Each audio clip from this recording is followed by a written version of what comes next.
দায়িত্বজ্ঞানহীন হঠকারী আচরণ বলে আমার মনে হয়েছে। এখন যেটা করছে, ও গিয়ে যদি ওই দলে মানাতে পারে, ও গিয়ে যদি কাটমানির সাথে মানাতে পারে, ও গিয়ে যদি তোলাবাজির সাথে মানাতে পারে, ও গিয়ে যদি লুকোনো সাম্প্রদায়িক বোঝাপড়ার সাথে মানাতে পারে, ও গিয়ে যদি বিভিন্ন রকমের দুর্নীতি, জোচ্চুরি, ঠকবাজি, ভোট লুট, গণতন্ত্র হত্যা, এই সমস্তটার বিরুদ্ধে মানাতে পারে, যতক্ষণ পর্যন্ত তৃণমূলে যায়নি ততক্ষণ পর্যন্ত ওর কথায় কি আছে যুক্তি, কতটা ভাবা যায়, শোনা যায়, অনেক জায়গা ছিল। কিন্তু যে মুহূর্তে শত্রু শিবিরে যোগদান করে ফেলল, তখন এটা মনে হতে বাধ্য যে আসলে ওইটা করবে বলে আগের কথাগুলো বলছিল। এখন যাই বলছে সেটা শেখানো বুলিও হতে পারে। তাহলে যদি তৃণমূলের কারুর কথারই উত্তর দিতে হয়, তাহলে মমতা ব্যানার্জি কী বলছেন সেইটার উত্তর দেব। প্রতিকূর কী বলছে সেটার উত্তর দিয়ে সময় নষ্ট করে কী হবে। সদ্য প্রতিকুর রহমান সিপিআইএম ছেড়ে তৃণমূল কংগ্রেসে যোগদান করেছেন। এমন এক মানুষের হাত ধরে তিনি যোগদান করেছেন, সেটা গোটা রাজ্যের মানুষ দেখেছে।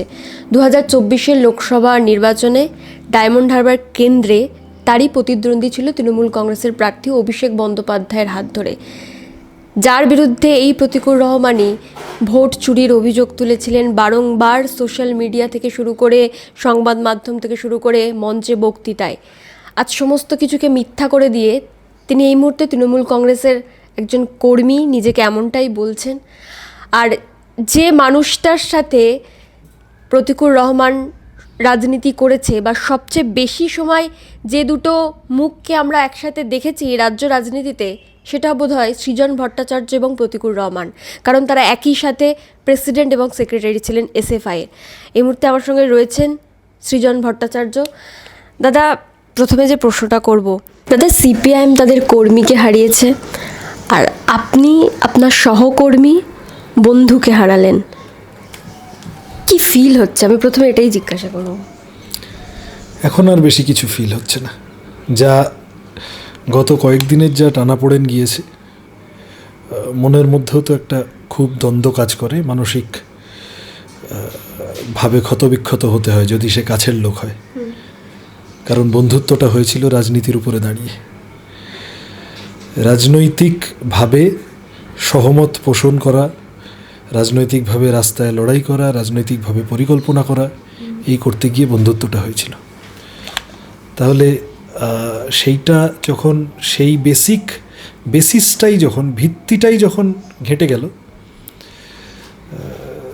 তখন একটা মেলাতে পারছি না, আচ্ছা চেষ্টা করছি, শেষ মুহূর্ত অবধি চেষ্টা করছি, থেকে যা। যখন বুঝলাম যে কোনো কিছু আর হওয়ার নয়, তখন একটু হালকা হয়ে গেলাম। তারপরেই তোমাদের সাথে কথা বলতে বসেছি। এবং এই যে ধরুন প্রতিকুর রহমানের দল বদল, এটা তো হঠাৎ করে চিঠি দিল দলের মধ্যে হয়ে গেল, এটা এইভাবে হয় না। নিশ্চয়ই কয়েক মাস ধরে এই মান অভিমান ক্ষোভটা তৈরি হয়েছিল। সবচেয়ে বেশি ব্যক্তিগত স্তরে আপনি বোধহয় প্রতিকুর রহমানের সাথে মিশেছেন। ব্যক্তিগত জায়গা থেকে কখনো বুঝতে পেরেছিলেন যে প্রতিকুর রহমানের একটা ক্ষোভ তৈরি হচ্ছে দলের প্রতি, বা কোথাও গিয়ে তৃণমূলে যেতে চাইছে, নাকি সত্যি তৃণমূলে যাওয়ার ছিল বলেই এই যে দলের অন্দরের ক্ষোভটাকে জাস্ট একটা হাতিয়ার করলেন? এইটা আমারও খানিকটা মনে হচ্ছে যে আমি বন্ধু হয়ে বুঝতে পারলাম না। এইটা একদম মনে হচ্ছে না তা নয়। আমি সংগঠনের কাজে একটা বড় অংশ আমায় পশ্চিমবঙ্গের বাইরে থাকতে হয়। সুতরাং আগে যেরকম প্রায় সপ্তাহে 3-4 দেখা হতো, আড্ডা হতো, আর আমরা দুজনে একসাথে এসএফআই করতাম, সেটা ছেড়েও দিয়েছি, 2 বছর হয়ে গেছে। মন খারাপ, মান অভিমান তৈরি হয় অনেক সময়, সেই নিয়ে আলোচনা হয়। এটা প্রতিকুরের একার বিষয় নয়, অনেক সময় অনেকের হয়। সমস্ত কিছু কথা বলে পার্টির ভিতরে একটা জায়গায় আনার প্রক্রিয়াটাও পার্টির মধ্যে থাকে। পার্টিকে প্রশ্ন করার অধিকার অবশ্যই আছে। পার্টি মাটির প্রতিমা নয়, কিন্তু এই পার্টির মধ্যেই তো সেই পরিসরটুকু বোঝা যায় যে প্রশ্ন করলে তার উত্তরটা আজ নয় কাল, কাল নয় পরশু, সেই ধৈর্যটুকু, সেই অপেক্ষাটুকু, সেই সংযমটুকু, এটা নিয়েই তো আমরা কমিউনিস্ট পার্টি করতে এসেছিলাম। কমিউনিস্ট পার্টি করতে এসেছি তো ব্রডার ফ্রেমওয়ার্কটা, একটা মতাদর্শ, বাম মতাদর্শ, কমিউনিজম, বিপ্লব, সমাজ বদল, দুনিয়া পাল্টানো, এই বড় বড় কথাগুলোকে সামনে রেখে তো পার্টিটা করতে এসেছিলাম। যে কমিউনিস্ট পার্টিটা হলো, আমি যে বইতে যে কথাগুলো পড়েছি সেই কথাগুলোকে এই সমাজে ইমপ্লিমেন্ট করার হাতিয়ার হচ্ছে কমিউনিস্ট পার্টিটা। একেবারে গোড়া ধরে যদি টান না পড়ে যায়, একেবারে মতাদর্শের বিশ্বাসের জায়গাটা যদি ঘোলাটে না হয়ে যায়, তাহলে বোধহয় শুধু পার্টির উপর রাগ করে কেউ আরএসএসের দুর্গার বাহিনীতে গিয়ে ভিড়তে পারে না। কখনো বুঝেছিলেন যে ব্যক্তিগত কোনো সমস্যা বা পারিবারিক কোনো সমস্যা দেখা দিচ্ছে, সেগুলো আপনাদের সাথে শেয়ার করা বা এরকম কিছু কি হয়েছিল? এগুলো ব্যক্তিগত কথা, এগুলো সংবেদনশীল বিষয়, আমি এগুলো নিয়ে প্রকাশ্যে খুব মুখ খুলব না। ব্যক্তিগত অংশটা ব্যক্তিগত থাক, বরং আমার মেলাতে অসুবিধাটা ওইখানেই আরও বেশি করে, কারণ আমি তো ওকে আজকে যেভাবে দেখতে হচ্ছে সেটা ছাড়া অন্যভাবেও দেখেছি। ওর যেগুলো গুণ ছিল, ওর যেগুলো সারল্য ছিল, ওর যেগুলো সহজ স্বাভাবিক যা কিছু ওর ছিল, তো সুতরাং সেই একটা টানাপোড়েন চলেছে মনের মধ্যে, আমি যেটা বললাম। তারপরে একটা সময় যখন বুঝলাম যে আসলে বোধহয় ও চাইছে না যে আমরা ওর সমস্যাগুলো সমাধান করি। কেউ যদি সিদ্ধান্ত নিয়ে ফেলে যে সে হাত ছাড়বেই, মনের আজ কহজে ভালো মন্দ যাহাই আসুক সত্তর এলো সহজে। এবং দলের মধ্যে এই যে একটা বারংবার অভিযোগ যেটা উনি করছেন যে কথা বলা হয়নি, রাজ্য সম্পাদক কথা বলতে চায়নি, কিন্তু আমরা যেটা জানতে পারছি যে তার যারা সহকর্মী ছিল, আপনি হন, শতরূপ ঘোষ হোক কিংবা দীপশিতা ধরক, প্রত্যেকেই যোগাযোগ করেছিলেন। তো সত্যি কি দলের মধ্যে তিনি বিষয়টাকে মেটাতে চেয়েছিলেন? কারণ একটা সপ্তাহ সময় নেননি, তিনি চিঠি দিলেন তার কয়েকদিনের পরেই। মেটাতে কি চেয়েছিলেন? এই জন্যই তো বলছি যে এখন অনেকগুলো প্রশ্ন সামনে আসছে। আমি দেখো, অনেকে আমাকে জিজ্ঞাসা করছেন যে তুমি এত আক্রমণাত্মক হয়ে আর একটু বলতে পারছো না কেন ইত্যাদি, আর বাজারে আমার সম্পর্কেও কতগুলো কথা ভেসে গেছে। আমি সবিনয়ে বলেছি যে দেখুন, আমি এখনও এতটা প্রফেশনাল হতে পারিনি। গতকাল অবধি যে আমার খুব ভালো বন্ধু ছিল, আজকে একেবারে প্রকাশ্যে তাকে এতটুকু মুখের রেখা না কাঁপিয়ে তেড়ে গালাগাল দেব, হতে পারিনি। সেই জন্যেই চেষ্টা করেছি মিডিয়াকে অ্যাভয়েড করতে গত কিছুদিন। এখন একটু হালকা, এখন বুঝে গেছি যে এটা ক্লোজ চ্যাপ্টার হয়ে গেছে, সেই জন্য এখন দুটো চারটে কথা বলতে পারছি বা হোয়াটএভার। কথা বলার চেষ্টা, কথা বলার প্রক্রিয়াটা জারি রাখা প্রতিটি কমরেডের ক্ষেত্রে জরুরি। বিভিন্ন মানুষের বিভিন্ন সময় বিভিন্ন কারণে মন খারাপ, মন ভালো ইত্যাদি হয়। সেটা অভিভাবকদের কাজ, সেটা বন্ধুদের কাজ, সেটা পিয়ার গ্রুপ যারা আশপাশের যারা সবাই তাদের কাজ। একেবারে হয় না, আমার অভিজ্ঞতা কি তাই। আমি এগুলো বলতে নেই মিডিয়াতে, কিন্তু ধরো এই যে প্রতিকূলের এইটা, তো আমার সব মিলিয়ে একটু ভিতরে ঝাঁকুনি লেগেছে, কোনো কারণ নেই। গত 4 দিন সুজন চক্রবর্তী রোজ আমাকে রাত্রিবেলা ফোন করছেন একবার করে, ঘুমাতে যা, আর কোনো কিচ্ছু বলার নেই। রাজনৈতিক, সাংগঠনিক, এই হলো ওই হলো, কোনো কথা বলছেন না। স্রেফ ফোন করছেন রাতের দিকে, ফোন করে বলছেন যে এবার ফোনটা রাখো, ঘুমাতে যাও, আবার কাল সকালে দেখা যাবে। ওনার তো করার কোনো দরকার নেই। আমি বোঝার জন্য বলছি যেটা, যে এইটা একটা স্বাভাবিক প্রক্রিয়া আমাদের পার্টিতে। এই বা মানে কোথাওই যে এই জিনিসটা এমন কোথাও একটা পৌঁছে গেল যে ও একেবারে ওর দম বন্ধ হয়ে গেল, এমনকি বিমান বসুর ডাকেও ও সাড়া দিতে পারলো না, এইটা আমার কাছে তো একটু খানিকটা বেমানান ঠেকেছে বটেই। আমি চাই না কোনো খারাপ কথা বলতে। একটা পদক্ষেপ নিয়েছে, আশা করব বুঝে শুনে নিয়েছে। দায়িত্বজ্ঞানহীন হঠকারী আচরণ বলে আমার মনে হয়েছে। এখন যেটা করছে, ও গিয়ে যদি ওই দলে মানাতে পারে, ও গিয়ে যদি কাটমানির সাথে মানাতে পারে, ও গিয়ে যদি তোলাবাজির সাথে মানাতে পারে, ও গিয়ে যদি লুকোনো সাম্প্রদায়িক বোঝাপড়ার সাথে মানাতে পারে, ও গিয়ে যদি বিভিন্ন রকমের দুর্নীতি, জোচ্চুরি, ঠকবাজি, ভোট লুট, গণতন্ত্র হত্যা, এই সমস্তটার বিরুদ্ধে মানাতে পারে, যতক্ষণ পর্যন্ত তৃণমূলে যায়নি ততক্ষণ পর্যন্ত ওর কথায় কি আছে যুক্তি, কতটা ভাবা যায়, শোনা যায়, অনেক জায়গা ছিল। কিন্তু যে মুহূর্তে শত্রু শিবিরে যোগদান করে ফেললো, তখন এটা মনে হতে বাধ্য যে আসলে ওইটা করবে বলে আগের কথাগুলো বলছিল। তখন আর খুব কিছু বলার থাকে না, তখন একটু ঠিক যন্ত্রণা হয়, এই তোমরা মিডিয়ার সবাই এসছো, এখন তোমরা চলে গেলে আবার একটু একা হয়ে যাব, একা ঘরে বসে আমার আবার একটু মন খারাপ হবে। বাট এইটা মানসিকভাবে নিজেকে বুঝিয়ে নেই, মন খারাপটা হয়তো থাকবে 2 দিন 4 দিন 10 দিন, বন্ধু হারানো, কিন্তু এর বেশি আর এটা এখানে আর হয়ে গেল, ক্লোজ চ্যাপ্টার হয়ে গেল। এর বেশি আর এটাকে নিয়ে খুব এগিয়ে লাভ নেই। এবার আস্তে আস্তে বিধানসভা ভোট আসছে, রুজি রুটির লড়াই, জিনিসের দাম কমানোর লড়াই, শিক্ষা, স্বাস্থ্য, হাসপাতাল, স্কুল, কলেজ, চাষির ফসলের দাম, শ্রমিকের মজুরি, সাম্প্রদায়িক সম্প্রীতি, এই কথাগুলো নিয়ে আবার সামনে এগিয়ে যেতে হবে। এবং এই প্রতিকুর রহমান তৃণমূলে যোগদান করার পরেই বারংবার, তার আগে থেকে তো সোশ্যাল মিডিয়া চর্চা হচ্ছিলই আপনার নাম এবং দীপশিতা ধরের নাম। প্রতিকুর রহমানও তৃণমূল কংগ্রেসে যাওয়ার পরও এই নাম দুটো কিন্তু আনছেন। মানে এখন কি সত্যি প্রতিকুর রহমান চাইছেন, মানে আপনারা কি মনে করছেন সিপিএমে ভাঙন ধরানোর জন্যই আপনাদের নামটা এলো কিভাবে হঠাৎ করে? সেটা আমি কি করে বলবো? আমি তো হঠাৎ সোশ্যাল মিডিয়া দেখে জানলাম যে আমি তৃণমূলে যাচ্ছি। সম্ভাবনা, তারপরে কে একটা বললো যে যাদবপুরে তৃণমূল আমাকে বিধানসভায় আসন অফার করবে। তা যাদবপুরে যদি জিততে হয় তাহলে তো সিপিএম জিতবে, যাদবপুরে জেতার জন্য কেউ তৃণমূলে যাবে কেন? তৃণমূলের যিনি দাঁড়াবেন যাদবপুরে তিনি হারবেন। এখন যাকগে, সে অন্য কথা। এগুলো আসলে এগুলো কি হয়, ধরো মানে আমি বলছি তৃণমূলের পক্ষ থেকে হয়তো বা বিজেপির পক্ষ থেকে একটা অ্যাটেম্প থাকতে পারে যে সামগ্রিকভাবে বামপন্থীদের তরুণ প্রজন্মটাকে ডিসকার্ড করে দাও, ডিসক্রেডিটেড করে দাও, তাদের সম্পর্কে একটু অবিশ্বাসের বাতাবরণ তৈরি করে দাও। আবার এরকমও কিছু কখনো থাকতে পারে, আমি জানি না, এককালে হয়তো এসএফআই যুবা বা ডিওয়াইএফআই করতাম একসাথে, তখন হয়তো সৃজনের সাথে কোনো বিষয়ে একটু মতের অমিল হয়েছিল, বা একটু দীপশিতা কেন বেশি পপুলার হয়ে যাচ্ছে একটু মনের মধ্যে কিন্তু হচ্ছিল। এখন এই চান্সে ঝেড়ে দিলাম, ফুসফুস করে একটু ছড়িয়ে দিলাম বাজারে, গায়ের ঝাল মিটিয়ে নিলাম, কেউ যাতে কিছু বলতে না পারে। তারপরে দরকার হলে একটু ওদের সম্পর্কে দুটো ভালো কোথাও বলে দিলাম। এগুলো হয়, এগুলো এই পেটিনেসের ঊর্ধ্বে উঠবো বলেই কমিউনিস্ট পার্টি করতে এসেছি। এগুলো যারা করে তারা ভালো করে বলতে পারবে।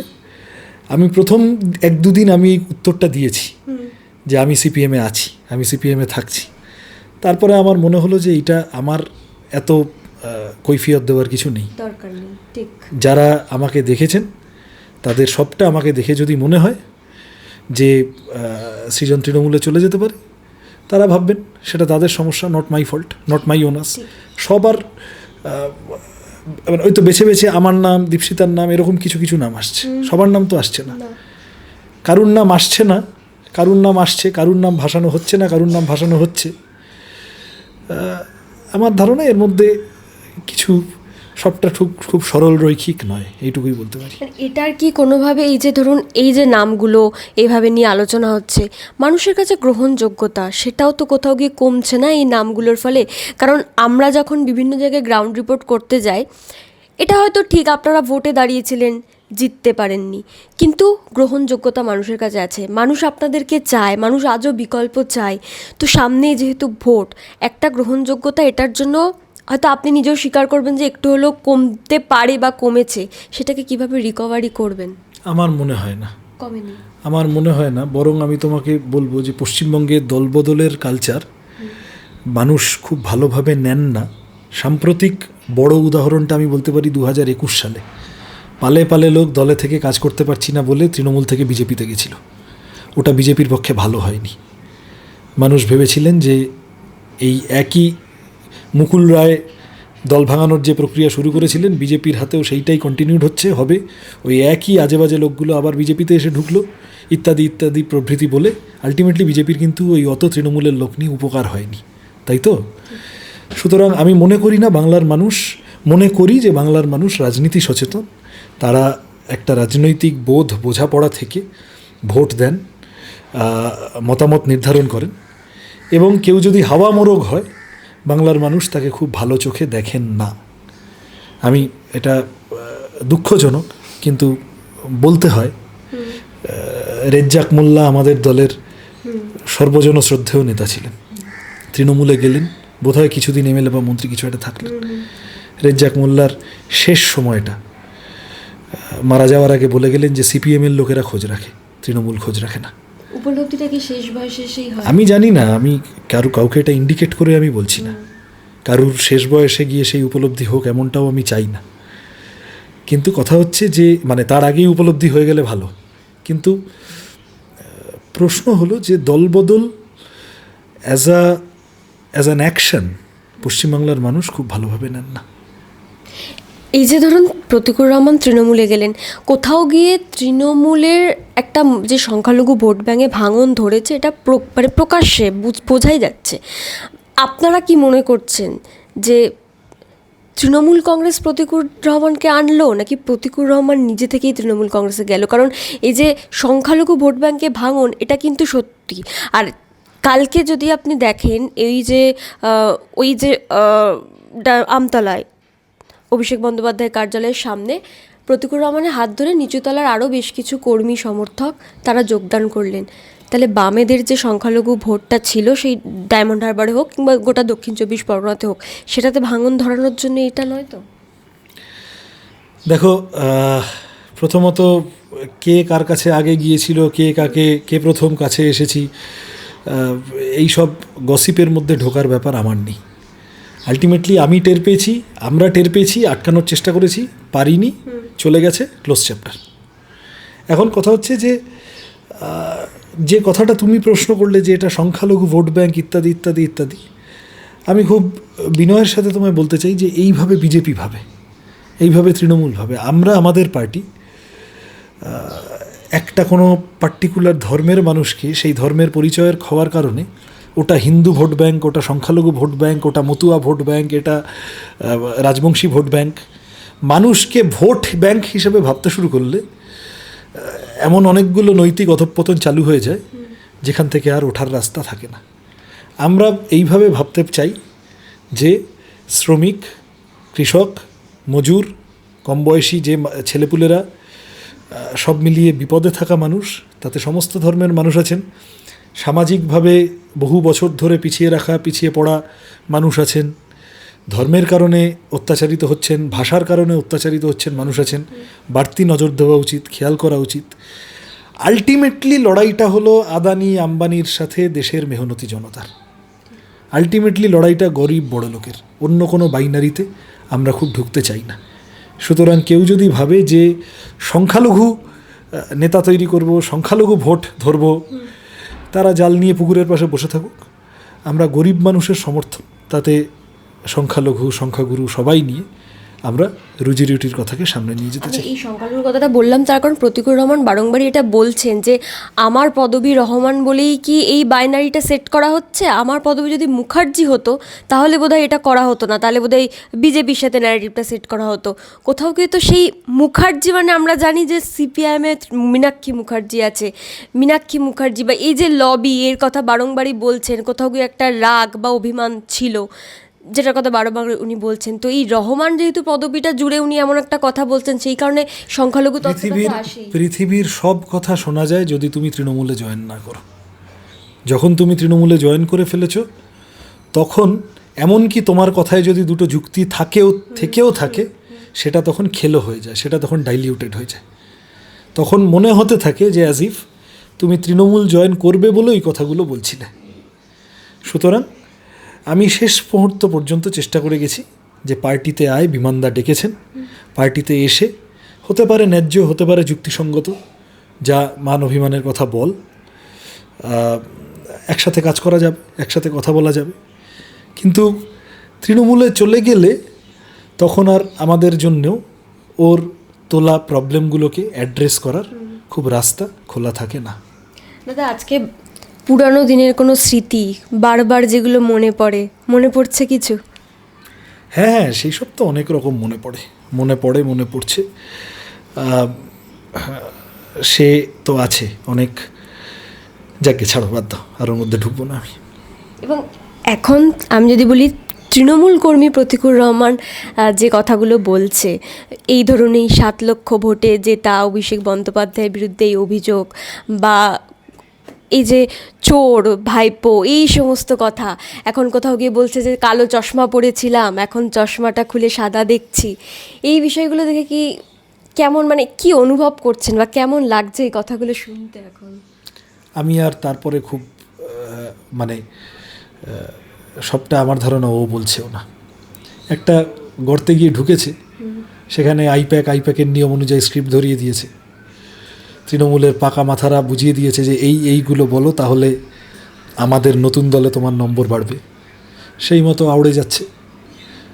আমার মনে হয় না এখন ও যাই বলছে সেটাকে আর খুব গুরুত্ব দেওয়ার দরকার আছে। যতক্ষণ পর্যন্ত ও সিপিআইএমে ছিল, সিপিআইএম থেকে আচ্ছা ঠিক আছে মন খারাপ হয়েছে বলে পদত্যাগ করলাম, ততক্ষণ পর্যন্ত কথার একটা ওজন ছিল। এখন যাই বলছে সেটা শেখানো বুলিও হতে পারে। তাহলে যদি তৃণমূলের কারুর কথারই উত্তর দিতে হয়, তাহলে মমতা ব্যানার্জি কী বলছেন সেইটার উত্তর দেব। প্রতিকূল কী বলছে সেটার উত্তর দিয়ে সময় নষ্ট করে কী হবে।